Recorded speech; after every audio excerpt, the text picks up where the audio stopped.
we're going to talk about how to create big tax losses with rental properties. These are those massive tax losses, as much as $500,000 off of just one property. I'm going to show you guys a strategy that is a little bit more achievable for you guys if you're just getting started. So you can do this with like smaller rental properties and scale your way up.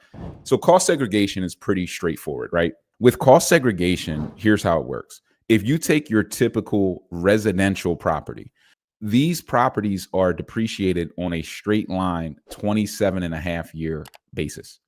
That means if you bought the property for, we're just using like big numbers. If you had a property and you had a taxable basis of 100,000, you would divide that by 27.5, and then you can deduct that number, approximately $3,000 per year, on your taxes as a paper loss.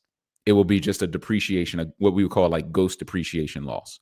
So 27.5 years is the traditional way to depreciate your assets over this duration of time. Just 1 year after the next, 3,000 a year, and it'll stack up to your tax basis. When you get into cost seg, this is something where you would hire a CPA firm that specializes in this. Your regular accountant might say they can do this, but if it's not their specialty, you really don't want them doing it. This is kind of pseudo legal / CPA type of work. Like it's a bit of a mixture of both. When you rope them in, what they're going to do is a analysis. So they're going to take the same property that was receiving 27.5-year straight line depreciation, and they're going to break it up into sections. So instead of having one asset, they're going to take, the roof. The roof, that's going to have like a 15-year span. Then maybe the windows, those are 7 years. Those are only going to be good for X amount of time. The flooring, the kitchen cabinets, the carpet, that's going to be 5 years. And they're going to break this asset up into these different line items. And then you can accelerate the depreciation. Bonus depreciation works in conjunction with cost segregation. So the first step is to do a cost seg study, to hire an accountant that specializes in this. But it's essentially, bonus depreciation is an IRS rule. This actually got refreshed from the big, beautiful bill. What it allows you to do is accelerate your depreciation. They recently refreshed this up to 100%. It was starting to get phased out.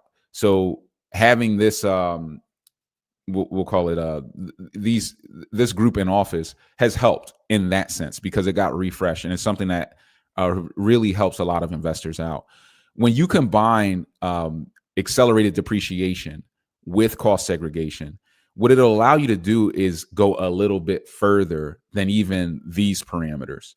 So when you'd use them in conjunction, you can typically get about a 30 to 40% loss on the value of the building within year one.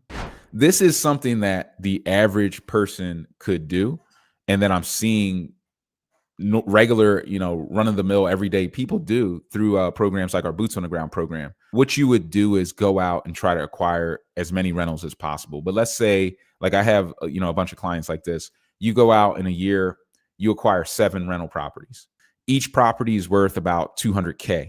That's a $1.4 million portfolio that you're controlling. You don't need a ton of cash to control a portfolio like this. Let's say out of that 1.4 million, 200K of that is just land value. The land value is usually going to be substantially less than the property value, than the building value that's on top of that land. So 200K, that's land. Land is non-depreciable. You can't depreciate or bonus depreciate land. So that just gets taken out of the equation from your tax basis. Okay. So then you will have a building or multiple buildings, multiple rental properties worth around 1.2 million. Your cost segregation, because you can get this property broken down into shorter term line items. Some must remain, like your brick walls, your foundation walls. If you re-brick the property up, you can't bonus depreciate those bricks. Those bricks have a lifespan of 80 years. So they're always going to be 27.5. But a lot of these different line items are going to become items that you can depreciate quickly. They're called short life items. So out of 1.2 million, we'll assume 800K of that is a short life item. Okay. Which means we could bonus depreciate it. Bonus depreciation, it's been refreshed. So it's up to 100%. But let's say you had like bonus depreciation of around 60%, which some are at through different phase downs. That means off of a portfolio like this, 7 rental properties, if you went out and did this, you could generate in year one about a 480K tax loss off of this many properties if you properly bonus depreciated them and had the right level of depreciation in terms of like phase out amounts, 100% versus 80%, 60%.